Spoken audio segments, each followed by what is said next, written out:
സമാധാനം നിങ്ങളോടുകൂടെ, അങ്ങയോടും അങ്ങയുടെ ആത്മാവോടും കൂടെ. വിശുദ്ധ ലൂക്ക അറിയിച്ച നമ്മുടെ കർത്താവ് ഈശോ മിശിഹായുടെ പരിശുദ്ധ സുവിശേഷം. നമ്മുടെ കർത്താവായ മിശിഹായ്ക്ക് സ്തുതി. അധ്യായം 19, 1 മുതൽ 10 വരെ വാക്യങ്ങൾ.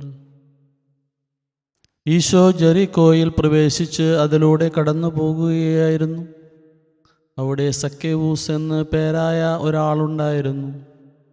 അവൻ ചുങ്കക്കാരിൽ പ്രധാനനും ധനികനുമായിരുന്നു. ഈശോ ആരെന്ന് കാണാൻ അവൻ ആഗ്രഹിച്ചു. പൊക്കം കുറവായിരുന്നതിനാൽ ജനക്കൂട്ടത്തിൽ നിന്നുകൊണ്ട് അത് സാധ്യമായിരുന്നില്ല. ഈശോയെ കാണാൻ വേണ്ടി അവൻ മുമ്പേ ഓടി ഒരു സിക്കമൂർ മരത്തിൽ കയറിയിരുന്നു.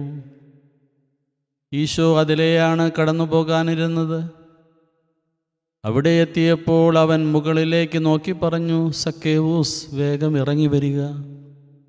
ഇന്ന് എനിക്ക് നിന്റെ വീട്ടിൽ താമസിക്കേണ്ടിയിരിക്കുന്നു. അവൻ തിടുക്കത്തിൽ ഇറങ്ങിച്ചെന്ന് സന്തോഷത്തോടെ അവനെ സ്വീകരിച്ചു. ഇത് കണ്ടപ്പോൾ അവരെല്ലാവരും പിറുപിറുത്തു.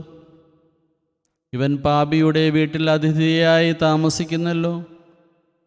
സക്കേവൂസ് എഴുന്നേറ്റ് പറഞ്ഞു, കർത്താവേ, ഇതാ എൻ്റെ സ്വത്തിൽ പകുതി ഞാൻ ദരിദ്രർക്ക് കൊടുക്കുന്നു. ആരുടെയെങ്കിലും വക വഞ്ചിച്ചെടുത്തിട്ടുണ്ടെങ്കിൽ 4 ഇരട്ടിയായി തിരികെ കൊടുക്കുന്നു.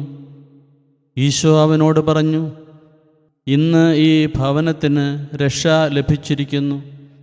ഇവനും അബ്രാഹത്തിൻ്റെ പുത്രനാണ്.